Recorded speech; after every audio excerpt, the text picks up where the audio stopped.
Bonjour, bien-aimés dans le Seigneur, ou bonsoir, bien-aimés, selon l'endroit où vous nous suivez en ce moment. Je suis votre humble serviteur, le pasteur Victor Makonda de l'Église universelle de Dieu, l'Église pour tous. Aujourd'hui, je viens, bien-aimés dans le Seigneur, pour clarifier certaines choses dans le leadership chrétien que nous sommes en train d'enseigner. Mais avant cela, nous allons prier. Et sans oublier que notre but, notre objectif, c'est toujours de former les ministres de Dieu afin qu'ils soient bien équipés et d'éviter les bavures que nous connaissons aujourd'hui dans l'Église corps du Christ. Tendre Père, nous venons au-devant de toi pour cette 16e leçon sur le leadership chrétien que j'ai intitulé la conception du leadership dans l'Église. Viens, Père de gloire, nous accorder une bonne compréhension dans cette leçon afin que nous comprenions c'est quoi le leadership. Merci, Père, et bénis tout un chacun qui prend à cœur ces cours pour l'avancement du royaume. Au nom puissant de Jésus-Christ, nous disons Amen. Alors, bien-aimés dans le Seigneur, je commencerai cette leçon par un extrait de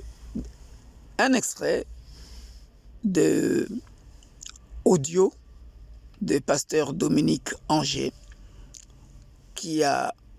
avec qui je partage la même conception du leadership, et il va nous éclairer par rapport à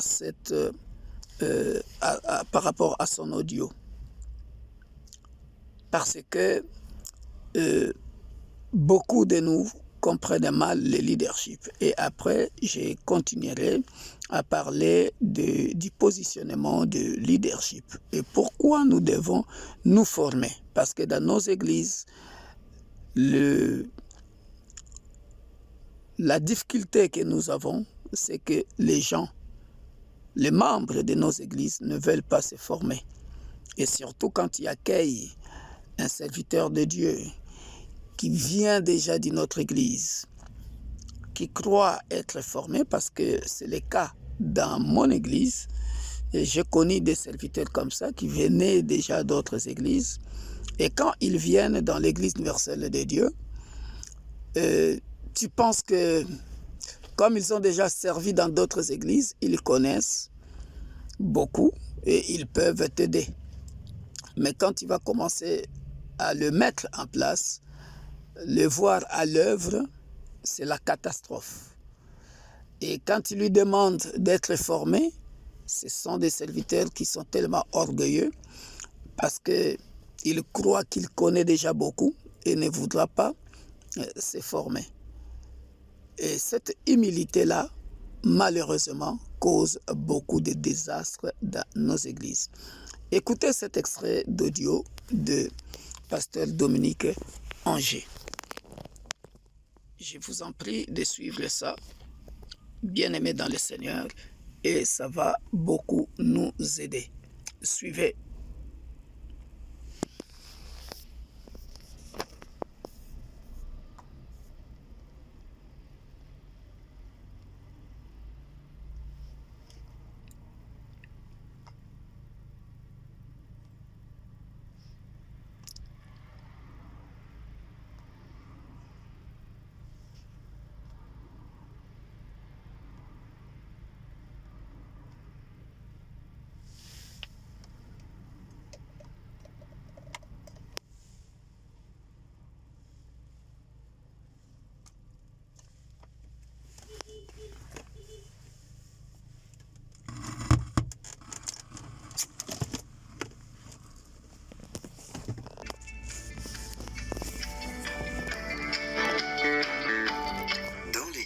Quel rôle pour les leaders?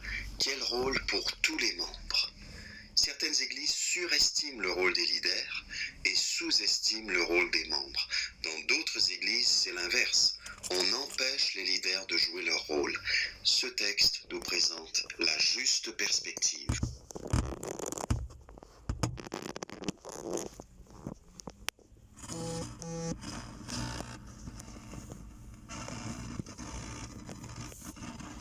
C'est le deuxième et dernier épisode consacré au texte d'Éphésiens 4, 7 à 16, intitulé « La diversité au service de l'unité et de la maturité ». Je rappelle simplement qu'on est au début de la partie pratique de la lettre aux Éphésiens qui décrit la vie de l'Église sur terre. Et avec ce sujet, on a effectivement les pieds bien sur terre. La dernière fois, on a surtout parlé de diversité à partir du verset 7. Diversité à la fois parmi les membres de l'Église, puisque chacun a reçu une part différente dans l'œuvre de Christ. Diversité aussi parmi les leaders donnés à l'Église, apôtres, prophètes, prédicateurs de l'Évangile, bergers, enseignants. Au début de notre texte, les projecteurs étaient donc braqués sur la diversité. Mais dans la suite du texte, du verset 12 au verset 16, on découvre que cette diversité, elle est au service de l'unité et de la maturité du corps. D'abord, au verset 12, Paul nous dit pourquoi Christ a fait don de ses leaders à l'Église. Il a fait don de ces hommes pour que les membres du peuple saint soient rendus aptes à accomplir leur service en vue de la construction du corps de Christ. L'objectif de Christ est clair. Pour que les membres du peuple saint soient rendus aptes à accomplir leur service. Autrement dit, le rôle des leaders, c'est pas de faire tout le service eux-mêmes, c'est plutôt de rendre les chrétiens aptes au service, c'est-à-dire de les former, de les préparer, de les équiper, puis de les mettre au travail. Pour les leaders, ça implique le fait d'être des modèles que tous les chrétiens peuvent observer et imiter. Ça implique aussi que les leaders passent du temps avec les chrétiens pour leur montrer comment servir dans tel ou tel domaine. Les leaders doivent donc apprendre à déléguer.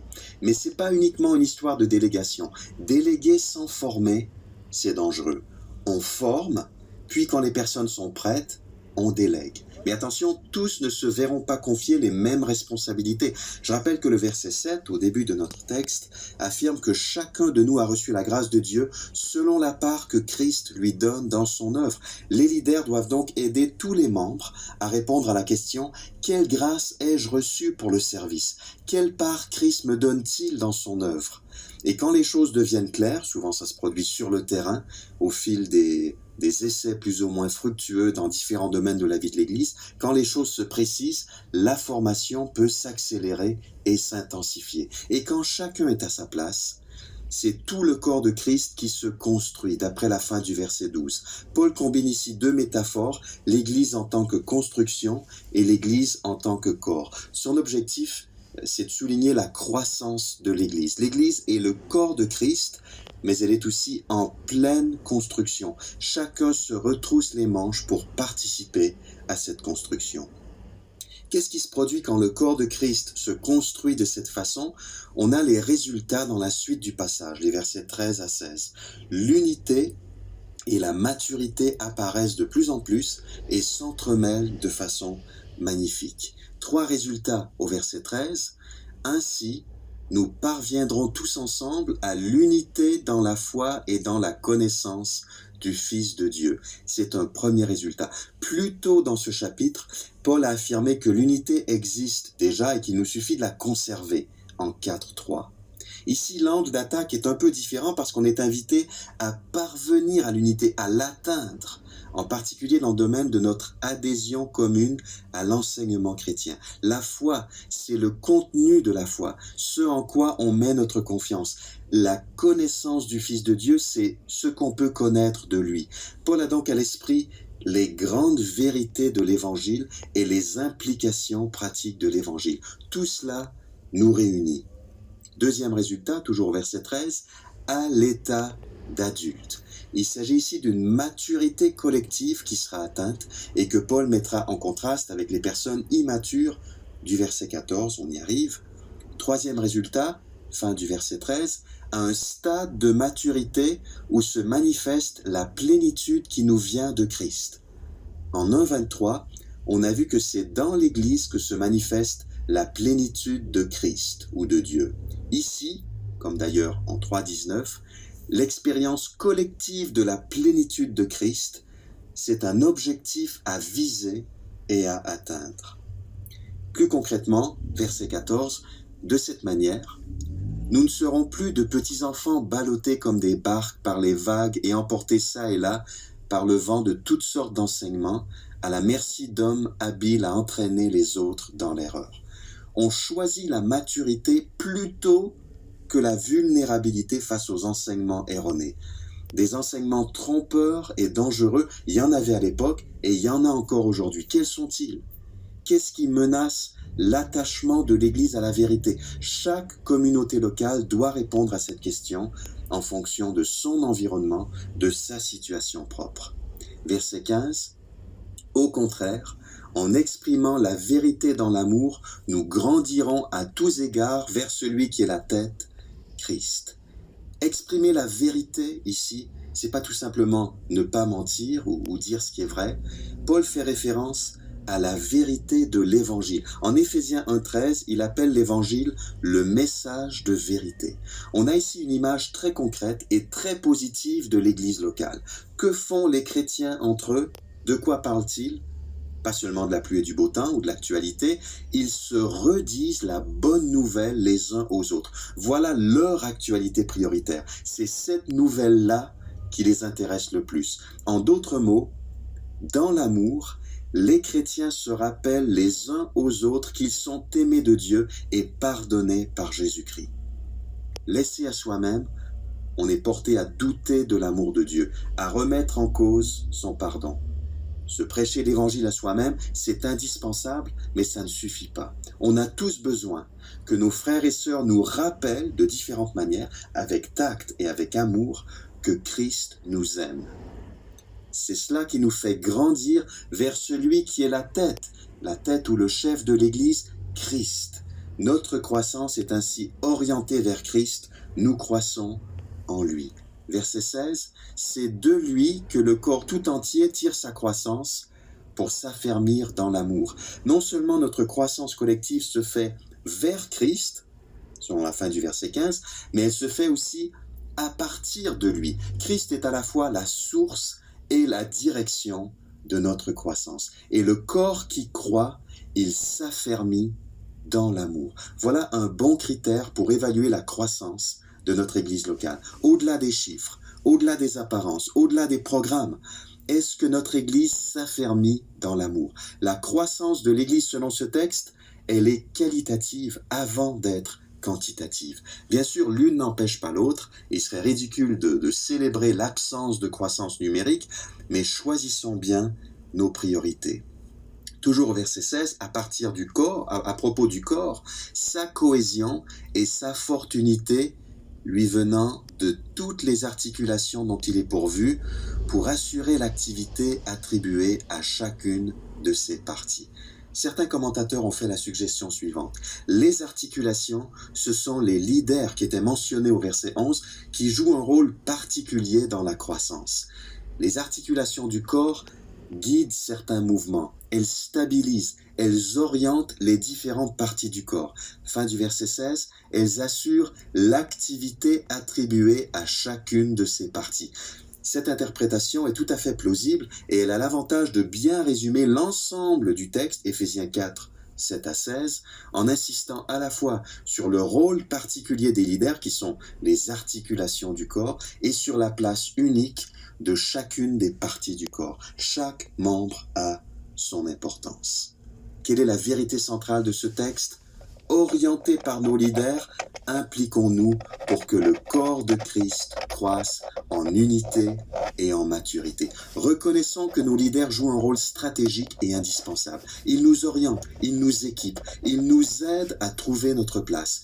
Mais ne les laissons pas faire tout le travail. D'ailleurs, ce serait décourageant pour eux. Appuyons-les, soutenons-les, demandons-leur comment on peut s'engager. Et ayons l'humilité de les laisser nous former ou nous orienter vers des formations. Invitons-les à nous faire des propositions de service dans l'Église. Ils sont là pour ça. Et l'objectif, c'est pas premièrement mon épanouissement personnel et ma valorisation, c'est d'abord le bien et la croissance de toute l'Église en unité et en maturité. En général, c'est ce que les leaders ont à cœur. Ils ont une vue d'ensemble qu'on n'a pas toujours, Aidons-les à nous aider à trouver notre place. Père Céleste, utilise nos responsables pour nous rendre aptes à accomplir notre service dans l'Église. Sensibilise-les à l'importance de nous former et de nous équiper. Donne-nous l'humilité nécessaire pour suivre leurs conseils et pour participer activement au service à leur côté. Fais-nous parvenir tous ensemble à l'unité dans la foi, à l'état d'adulte. Garde-nous des enseignements trompeurs. Montre-nous comment nous dire les uns aux autres la vérité de l'Évangile dans l'amour. Fais grandir notre Église en unité, en maturité, en amour et aussi en nombre. Pour l'honneur de Christ, la tête de l'Église. Amen. Donc, vous venez d'écouter, bien-aimés dans le Seigneur, ce message. J'ai pris cet extrait pour tous ceux-là qui négligent la formation. Le pasteur Dominique Angers vient de le dire. Ayons l'humilité de laisser nos leaders nous former. On ne peut pas déléguer quelqu'un sans l'avoir formé. Voilà pourquoi, bien-aimés dans le Seigneur, j'ai composé cette leçon que je complète en nous redonnant encore la définition du leadership. Et puis après, je vais réexpliquer ce que nous devons comprendre par rapport au leadership chrétien. Voilà, cet extrait de pasteur Dominique Angers nous parle beaucoup. J'aimerais que vous puissiez écouter, réécouter notre frère Dominique Angers qui a vraiment bien parlé. Donc pour cela, bien aimé, le titre de cette leçon, c'est tout simplement la conception du leadership et son positionnement dans l'Église.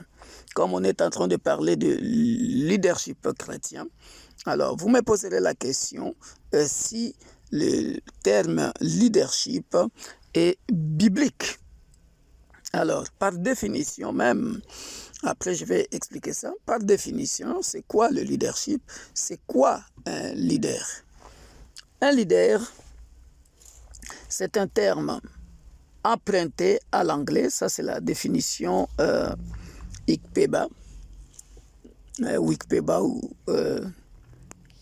un terme emprunté à l'anglais définit la capacité d'un individu à mener ou conduire d'autres individus ou organisations dans le but d'atteindre certains objectifs. Ça va de pair avec ce que Dominique Angers nous a dit. Je répète, leadership, un terme emprunté à l'anglais, définit la capacité d'un individu à mener ou conduire d'autres individus ou organisations dans le but d'atteindre certains objectifs. On dira alors qu'un leader est quelqu'un qui est capable de guider, d'influencer et d'inspirer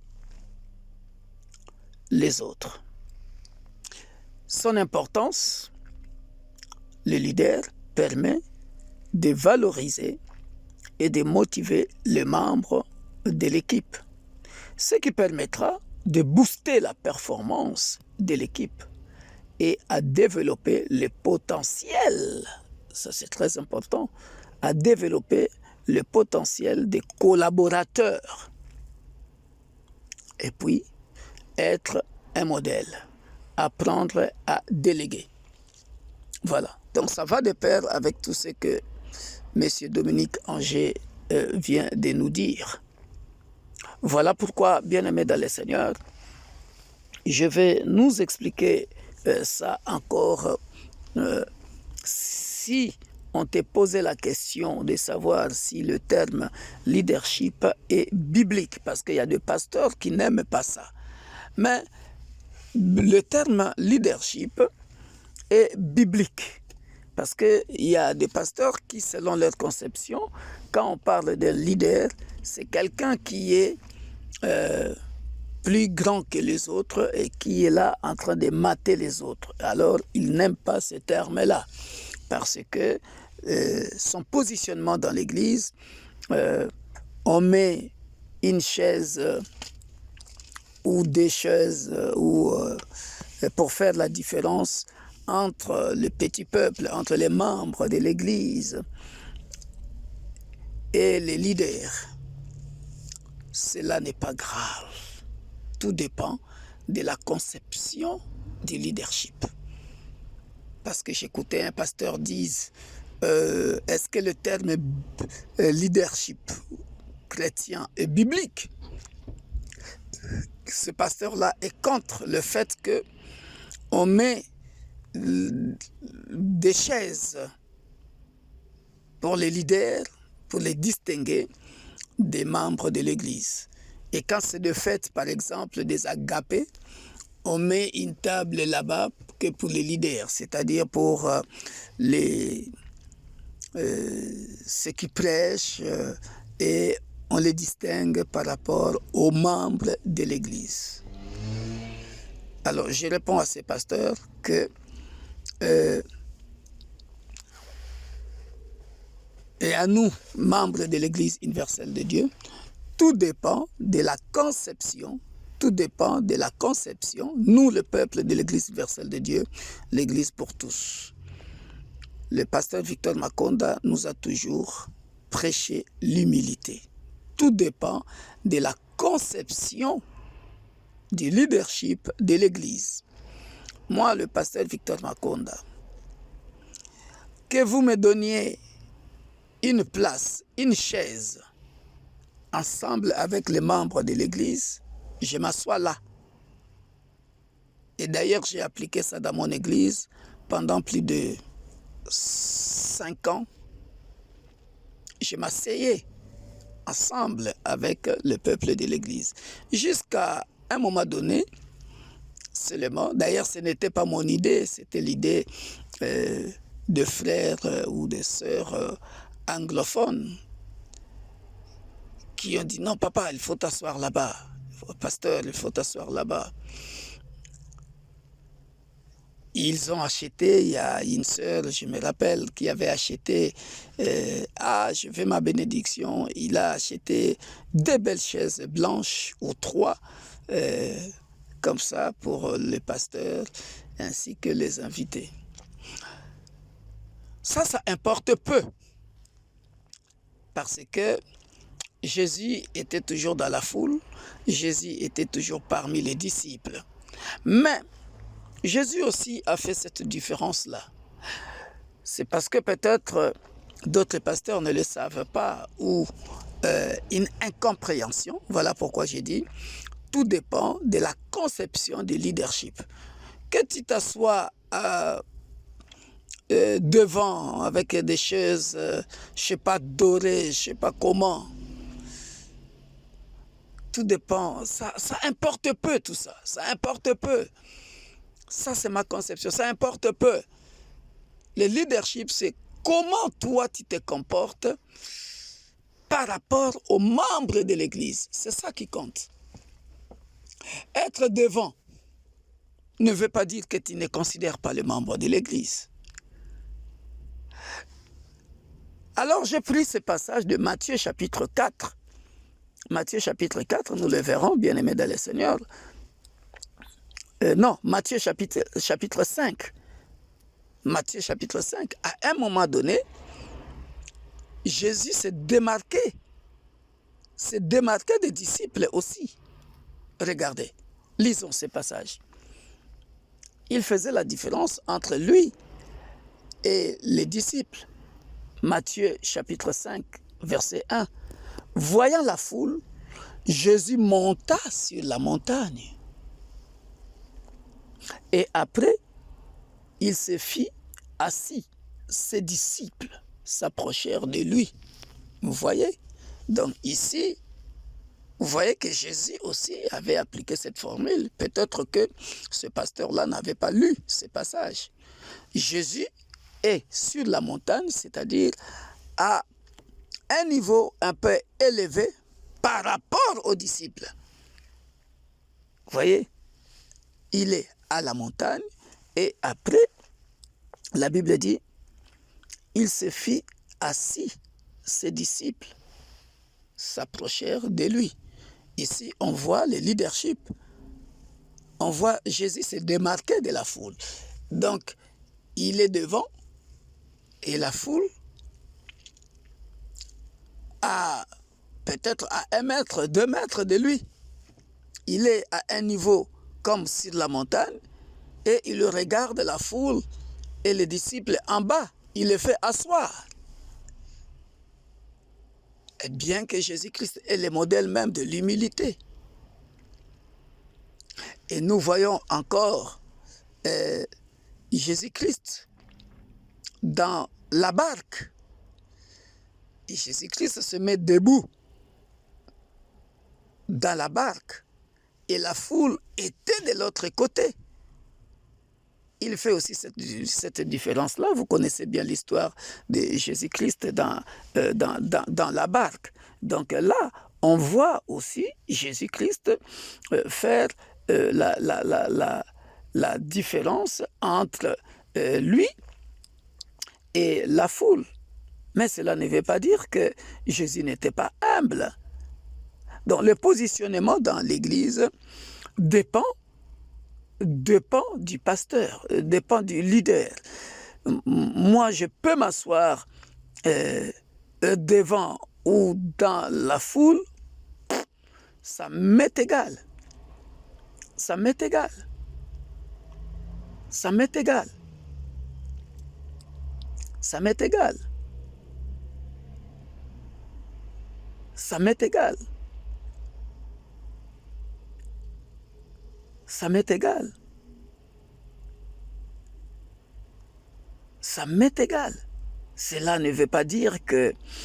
Parce que dans Luc 8, 22, la Bible dit, un jour, Jésus monta dans une barque avec ses disciples. Il leur dit, passons de l'autre côté du lac. Et ils partirent. Et ils partirent. Ils partirent. On va voir ça dans Luc 8. Dans Luc 8, versets 22 à 23. Ils partirent. Pendant qu'ils naviguaient, Jésus s'endormit. Un tourbillon fondit sur les lacs, la barque se remplissait d'eau et ils étaient en péril. Ils s'approchèrent et le réveillèrent en disant « Maître, Maître, nous périssons ». S'étant réveillé et menaça le vent et les flots qui s'apaisèrent et les calmes revint. Alléluia. Puis il leur dit, où est votre foi? Saisis de frayeur et d'étonnement, ils se dirent les uns aux autres, quel est donc celui-ci qui commande même au vent et à l'eau et à qui ils obéissent? Ici, nous voyons aussi le leadership. Ils savaient, ici, les disciples se rendent compte que non, ici, il y a quelqu'un qui est plus grand que nous. Réveillons-le, sinon nous allons périr. Ici, c'est le leadership. Il est parmi eux. Il est parmi eux. Mais les disciples voient le danger arriver. Ils reconnaissent que non, parmi nous, il y a un leader. Réveillons-le. Comme pour dire que il y a des choses que les disciples pouvaient faire, il y a des choses qu'ils ne pouvaient pas faire.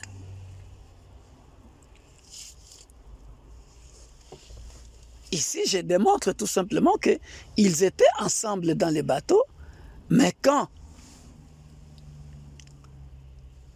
le problème est arrivé, recours à qui? Au leader, qui lui avait la capacité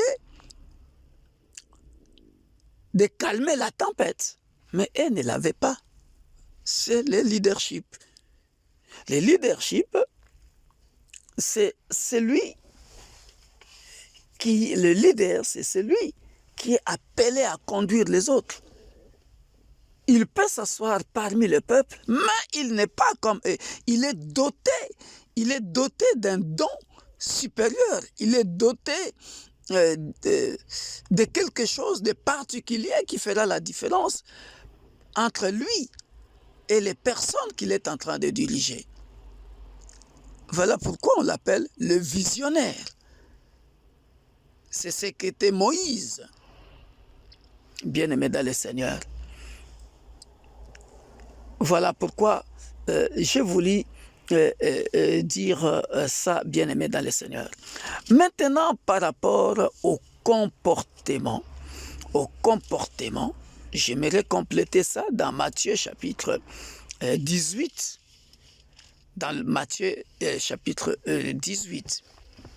Versets 1 à 6. Comment doit se comporter un leader?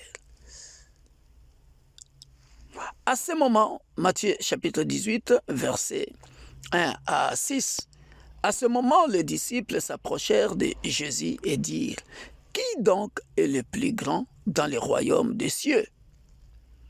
Jésus, ayant appelé un petit enfant, le plaça au milieu d'eux et dit, je vous le dis en vérité, si vous ne vous convertissez et si vous ne devenez comme les petits-enfants, vous n'entrerez pas dans le royaume des cieux. C'est pourquoi quiconque se rendra humble comme ce petit enfant sera le plus grand dans le royaume des cieux. Et quiconque reçoit à mon nom un petit enfant, comme celui-ci me reçoit moi-même. Mais si quelqu'un scandaliser un de ces petits qui croient en moi, il vaudrait mieux pour lui qu'on suspende à son cou une meule de moulin et qu'on le jette au fond de la mer. Donc ici, vous voyez, bien-aimé, Jésus-Christ ne veut pas les genres de leadership, des leaders qui se croient plus grands que les autres, plus grands que les membres de l'Église pour les mater.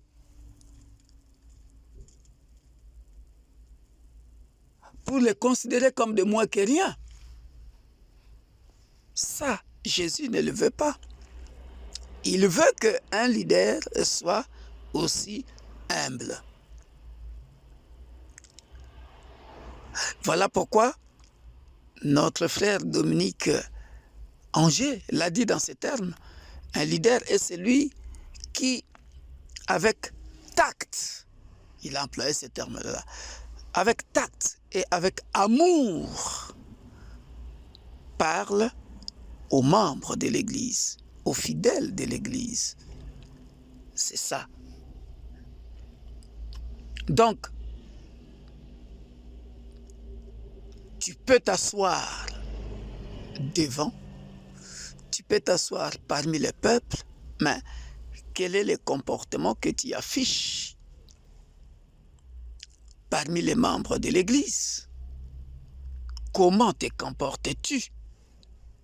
Est-ce que tu les considères comme de moins que rien? Est-ce que tu leur cries dessus? Non, parce que tu es le visionnaire, tu es là avec tact et amour pour les former avant de les déléguer. Voilà pourquoi, bien-aimé dans le Seigneur, j'ai tenu à expliquer la conception du leadership chrétien et son positionnement dans l'Église. Parce que il y a des pasteurs qui se posent la question si le terme leader est biblique. Oui, le terme leader est biblique. Mais il faut savoir quelle est ta conception de leadership. Est-ce que tu te considères plus grand? Non, ne te considère pas plus grand. Sinon, tu n'entreras pas dans le royaume des cieux. C'est considérer plus grand, bien-aimé, c'est ça qui apporte l'orgueil, le moi. comme je l'ai expliqué dans des leçons précédentes. Il faut tout simplement être humble et enseigner en toute humilité, diriger toujours les gens vers le royaume des cieux. L'apôtre Paul dit que lui-même ne voudra pas prêcher aux autres le royaume des cieux et que lui-même n'entre pas dans le royaume des cieux. Voilà.